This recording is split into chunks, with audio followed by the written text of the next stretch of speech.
Well, greetings and welcome. This is the New Thought Media Network. I'm Ken Ludwig. You are watching the Vibrant Living Hour. Hope this day finds you safe, healthy, and happy, and that you're living your best life. Whatever you're doing, wherever you are, whatever is going on in your world today, I just hope it's your best life.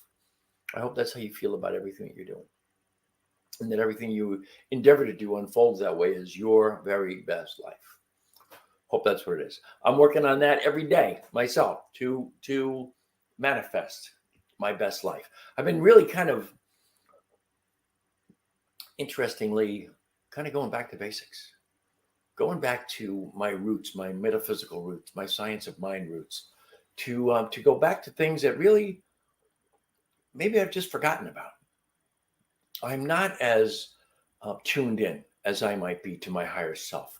I don't spend enough time in my mind in meditating on the core of my being, meditating on that inner self, on that God that is in every cell of my being, that is the every cell of my being, all the spaces between all the cells of my being. There is only the divine. There is only one presence. It is only spirit, God, whatever you want to call it, the overarching creative intelligence of the universe. That's all it is. And I've been kind of going back there. So it's interesting that, things come into your pathway as you need them, right? It's the old, when the student is ready, the teacher appears. Let me have a swig of water.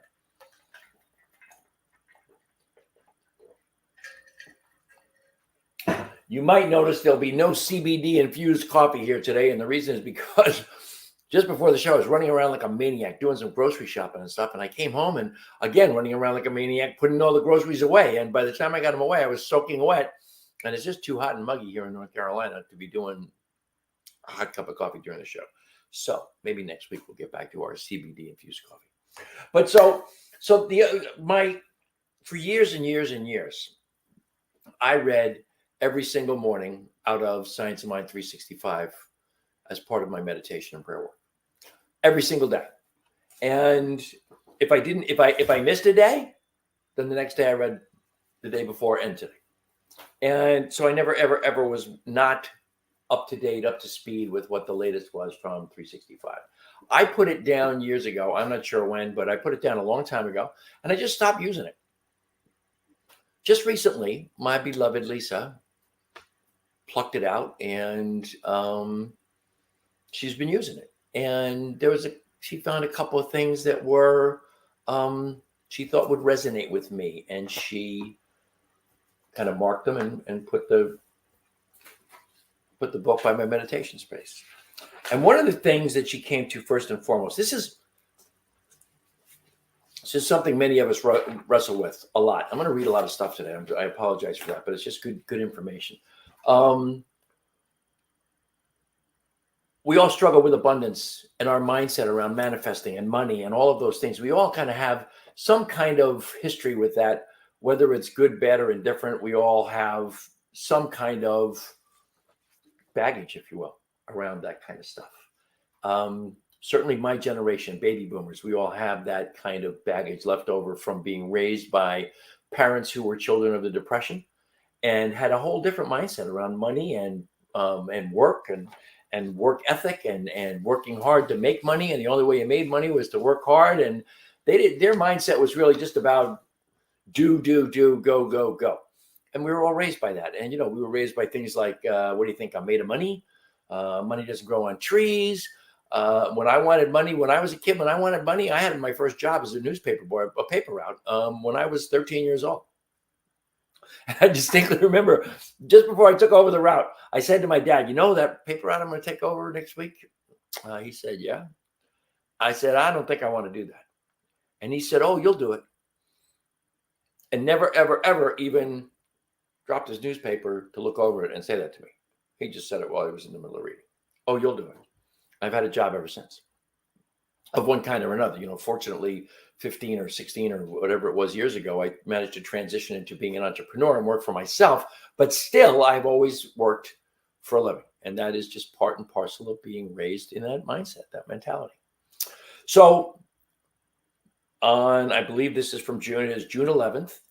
My beloved Lisa put the book in front of me or by my meditation my movable meditation altar. My meditation. So remember, we don't live in our own house. We live in my sister-in-law's house, and 95% of our belongings are in storage. So I have a little, like a miniature breakfast in bed tray that has my candles and my incense and my little stuff, my little stones and whatever little icons that I have that they're all on that little tray, and I move it to wherever I am to meditate. So Lisa put Science of Mind 365 right by my meditation stuff. And this was the message for the 11th. And I love this, and I've been reading it every day since.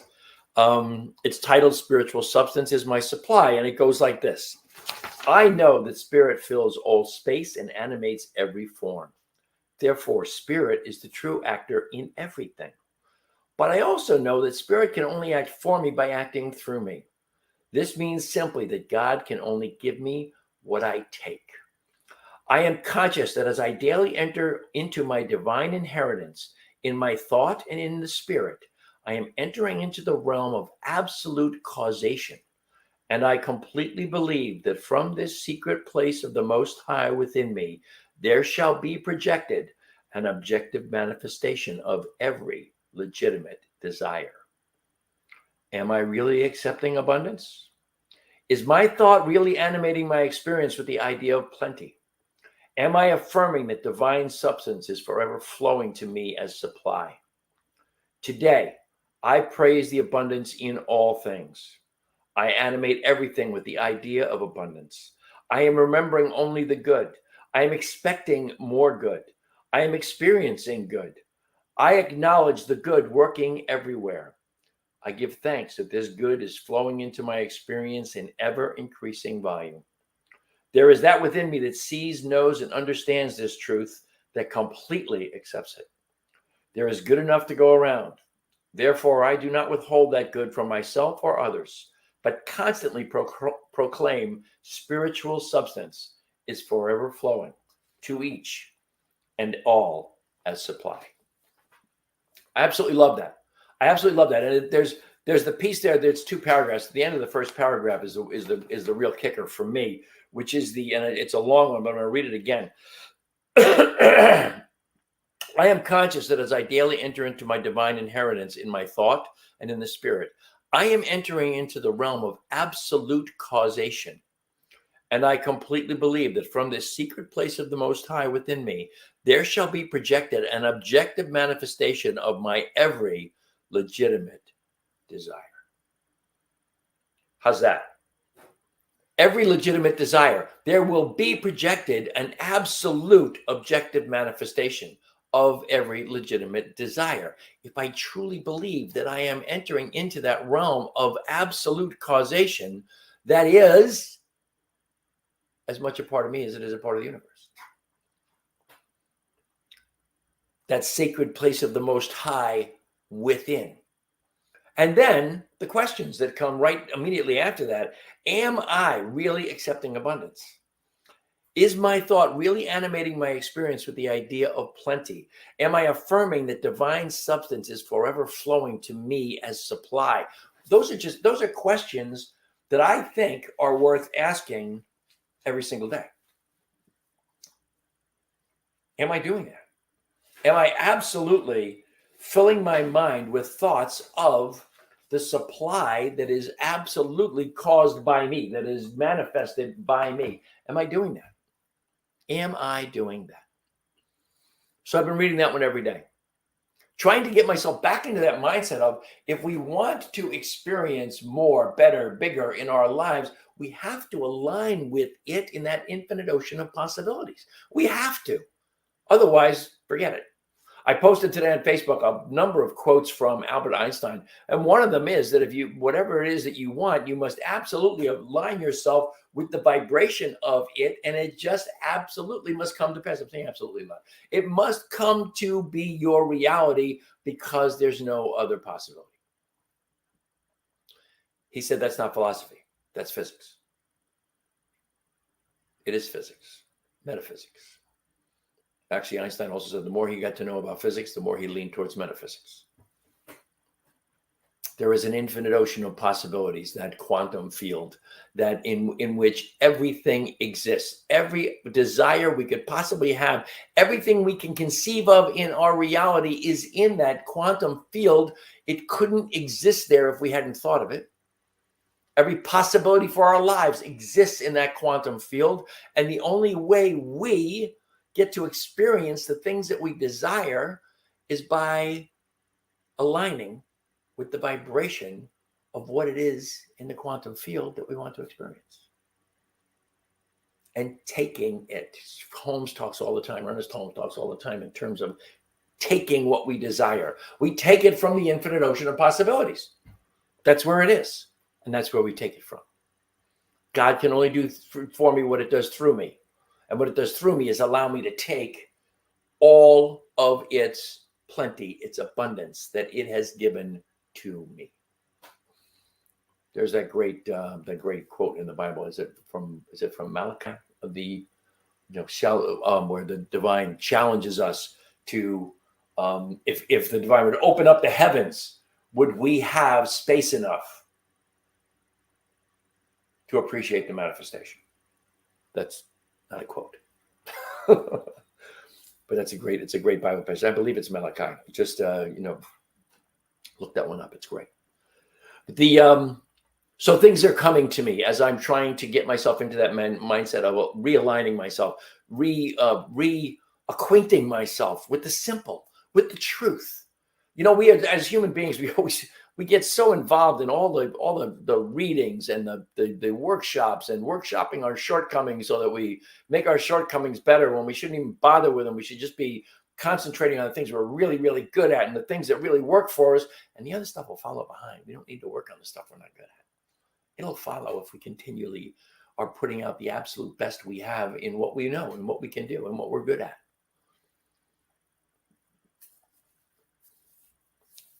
Getting back to basics. Back at Mile High Church, Dr. Roger Teal used to, every year he would do the first 4 weeks of January, he would do Back to Basics. Back to Basics originally started out as those first 4 introductory chapters of the Science of Mind. See if I remember the thing itself, what it does, how we use it, and I don't know the 4th one. The thing itself, what it does, how we use it. Boy, but they're the 4 introductory chapters of the Science of Mind. They're the first 35 pages of the book. And they're really, if you read those first 35 pages, everything you need to know about metaphysics is in those first 35 pages. Everything you need to know. The next 600 or whatever pages that are in the Science of Mind textbook are just Holmes explaining to you exactly what he said in those first 35 pages. It's the basics. It is the basics. I used to tell Roger Teal all the time that when he did the Back to Basics every year, what he really needed to do was do it not just once a year, he needed to do it every quarter. Because getting back to basics is where we all need to kind of haul ourselves, because we complicate the bejesus out of everything. We read this and we study that and we workshop this and we meditate on that and do retreats on the other thing. And next thing you know, we've taken a really, really, really simple set of concepts and practices and we have blown them out of proportion completely and have literally nothing left that relates even remotely to the original simple thoughts. First 4 introductory chapters of the Science of Mind. Don Miguel Ruiz is the 4 agreements. It doesn't get any simpler than those things. So those are the things that are coming through to me. Today, I have, for whatever reason, on my YouTube feed on my Google machine here, I have been getting lots of little snippets of talks by Louise Hay. I did not know a lot about Louise Hay. I really don't. I know that she's written many, many books, that she's a well-respected metaphysician. I know she dragged herself up from not the greatest life in the world. But today, I listened to this little 15-minute thing that she did, and in the beginning of these 15 minutes, she told her story. Now, I'm not going to tell you her story. What I am going to tell you is go Google Louise Hay and read her story, or find this. See if I can find this for you right now without making a big deal out of it here. Go where is it? There it is. It is it's no, of course, you know, and then you get these silly ads on. There you go. This particular one is Louise Hay. Do it right before you sleep. / master your subconscious. Find that. And listen to it. It's 15 minutes long. 15 minutes, 36 seconds. She talks about, again, her story. Her story is horrific. You listen to her story, and the first question is, well, what the hell is wrong with me? What is holding me back? Why am I not doing the things that I ought to be doing every single day of my life? Louise Hay had just a horrific beginning to her life. Everything from being fostered out to physically, emotionally, sexually abused, to incredible numbers of abusive relationships, to an early pregnancy and a daughter who she gave up and never saw again in her life. These are just an incredible litany of, oh my God, events that were Louise Hay's history. Extraordinary to listen to. And she starts this one particular one by quoting a guy who I'd never heard of, a guy named Ken Carey, in a book he wrote called The Third Millennium. And this is what she starts out this talk with. The warm rains of new thought fall gently on the soil of human consciousness. The warm rains of new thought fall gently on the soil of human consciousness. That's a pretty extraordinary statement. And I'm going to have to look up Ken Carey in The Third Millennium. But what she's talking about basically is that this is not some revolution. This is not some explosion of a change in consciousness that we are experiencing. This is a gradual thing. This is a pursuit of those of us who are interested in raising our consciousness. My consciousness, I am clear as a bell. My consciousness is, if that's high, my consciousness is you not even in the screen. And the example of that, of course, is today I'm going around, I'm thinking about Louise Hay, and I'm going to read you this one affirmation. I'm going to read you several affirmations that she did in this talk, but one of them is about being filled with love and expressing love in every instance. I went shopping. I went to 3 different grocery stores, if you can believe that, just trying to find all the things we need in North Carolina that are organic and clean and whatever, that just not how they live here yet. And so I'm on the road. And people are not particularly conscious in this day and age driving. Everybody's got their phone to their ear or in their face. Nobody signals because they got one hand for driving, one hand for their phone. Nobody signals. They just willy-nilly change lanes. And I'm swearing at everybody. And every time I do it, I'm like, stop it. Just stop. Express love. Send love. Easy to say. In practice, not so easy to do.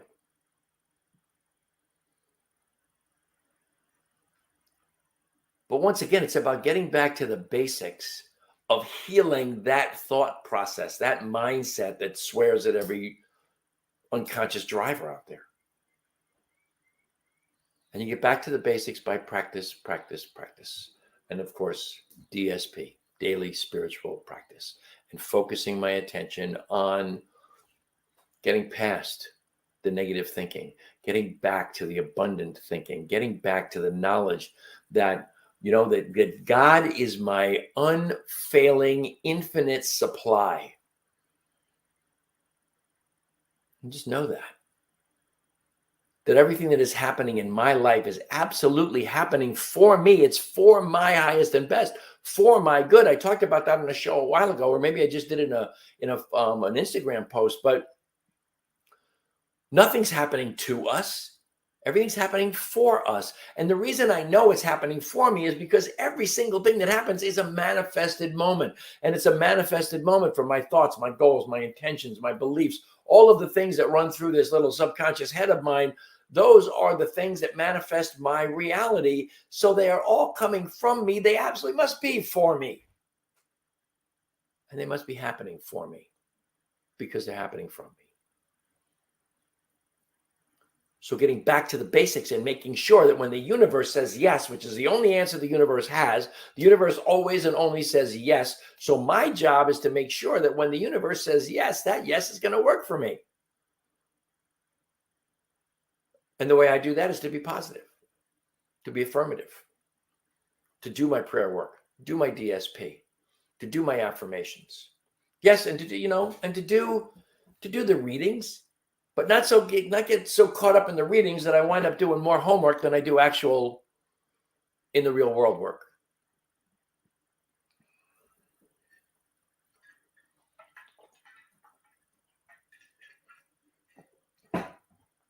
Louise Hay talked about twice a day, once in the morning, once in the evening.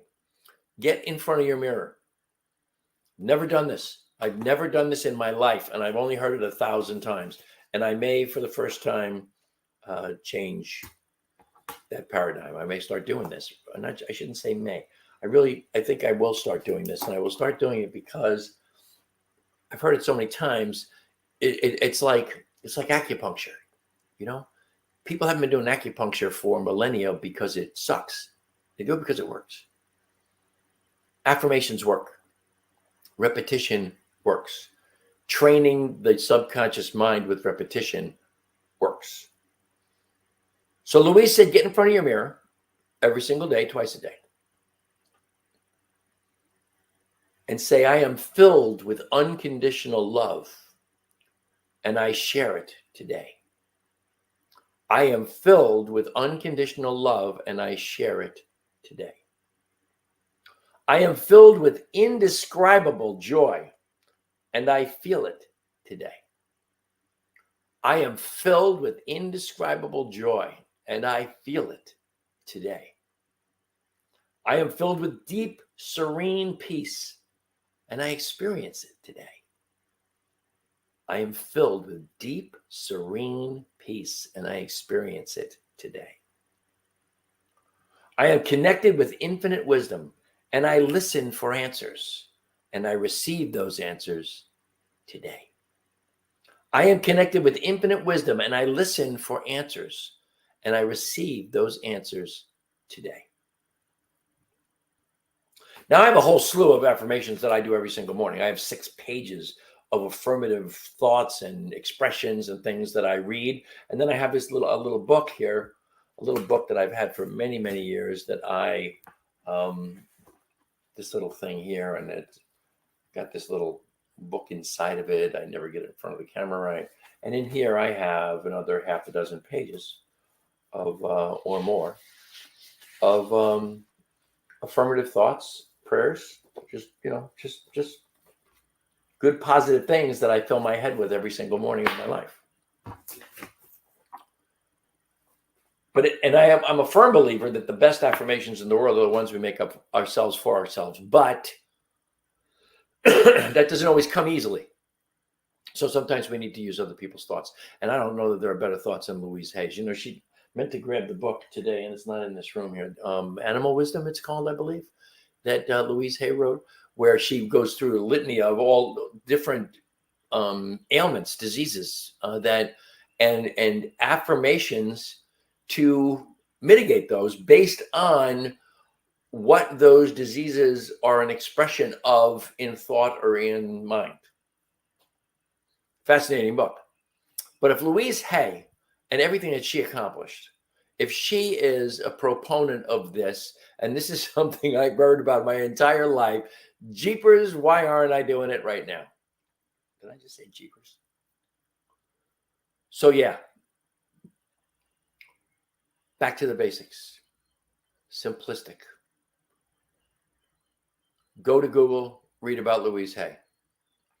Go to if you're a practitioner of the science of mind, go to your Science of Mind textbook and read those first 4 introductory chapters. Lots and lots of people get a book and they skip the introduction, the acknowledgments, they skip all that first stuff and go right to the meat of the book.